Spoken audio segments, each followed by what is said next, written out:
2024কে বিদায় দিয়ে 2025 সাল আমাদের ঘরে এসে পড়লো। হ্যাপি নিউ ইয়ার সবাইকে। আসসালামু আলাইকুম। সবাই কেমন আছেন? এই তো আমরা সবাই ভালো আছি।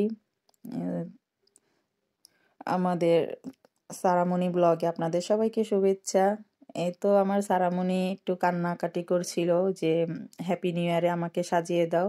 প্রত্যেকবারের মতোই ওর বাবা সাজিয়ে দিয়েছে, আর আমার আন্টি মা এসেছিল, তারাও সাজিয়ে দিয়েছে। ওকে সাজিয়ে দেয়। জানেনই তো আমার এখানে আমার মা খালাদের বাড়ির পাশে, তাই সবাই কাছেই আসতে পারে দ্রুত। আমার শ্বশুরবাড়ি সবাই গ্রামের বাড়িতেই থাকে, তাই তাদের তেমন আসা হয় না, খুবই কম। তাই তো এই সবাই মিলে একটু আনন্দ উৎসব করে নিলাম। ওর বাবাও একটু ছাদটা সাজিয়ে দিল। এই তো এখানে আমরা বারবিকিউ পার্টি করব। আমার মোটামুটি সবাই এখানে আমরা আছি। আমার মেয়ে জামাই, আমার ছেলে মেয়ে, সারামণি, ওর বাবা, আমরা সবাই এখানে। সবাই ভেবেছি যে ছাদের উপরেই করব।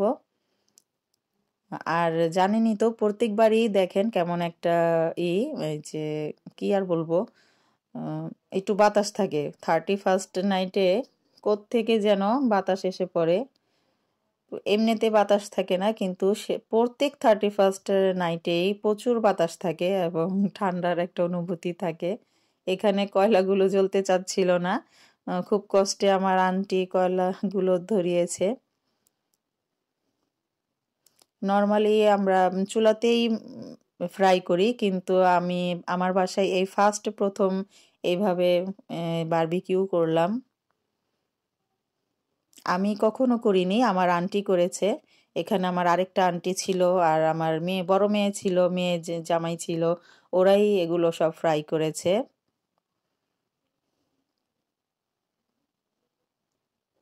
এই তো 31st একটা সবাই মনের খুশিতে আর কি আনন্দে করা হয় নিউ ইয়ার উপলক্ষে। আপনারা তো অনেকেই করেন।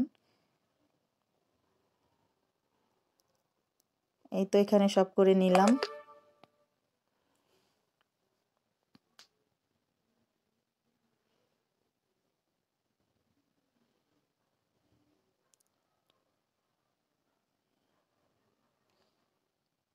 গত বছর আমাদের তো অনেকই সমস্যা গেল, ছাত্র আন্দোলন গেল, কত ভাই বোন চলে গেল পৃথিবী থেকে।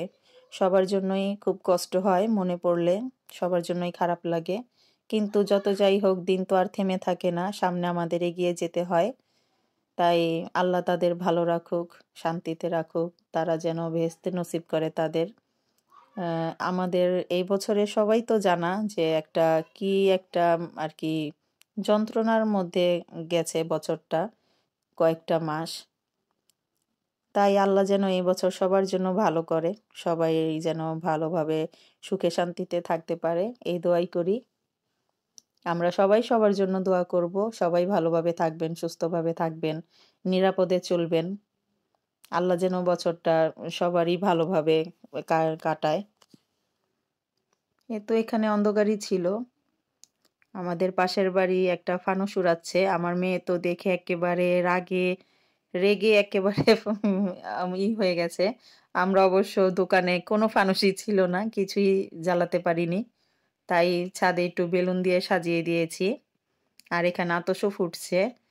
আমাদের ছাদটা একটু নিচু, তাই ভালোভাবে ভিডিও করতে পারিনি।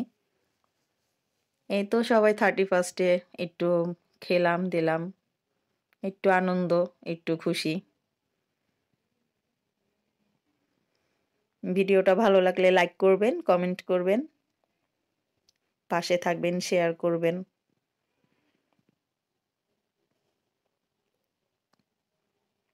আমাদের এলাকায় এগুলো কিছুই বিক্রি করেনি, কিছুই পাইনি, কোনো আতশোনা বা ফানুসোনা।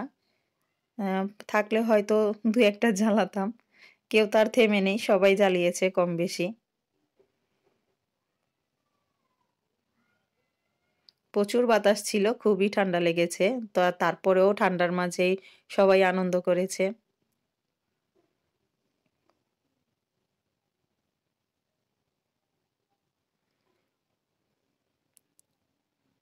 নতুন বছরের আগমন, সবাই এখানে আমরা আছি।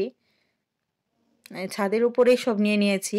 আমার মেয়ে আর মেয়ের জামাই বলছিল যে ছাদেই ভালো হবে, সবাই একসাথে এখানেই সবকিছু করব, এখানেই একবারে খাবো, কেকও এখানেই কাটবো।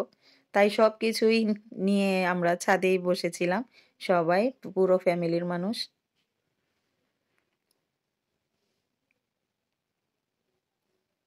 এই তো এখানে আমাদের খাবার দাবার কমপ্লিট হয়ে গেছে। আপনারা বলবেন কেমন হলো, দেখতে কেমন লাগছে। এই তো আমার এই ছোট একটা ভিডিও শেয়ার করলাম। আল্লাহ হাফেজ।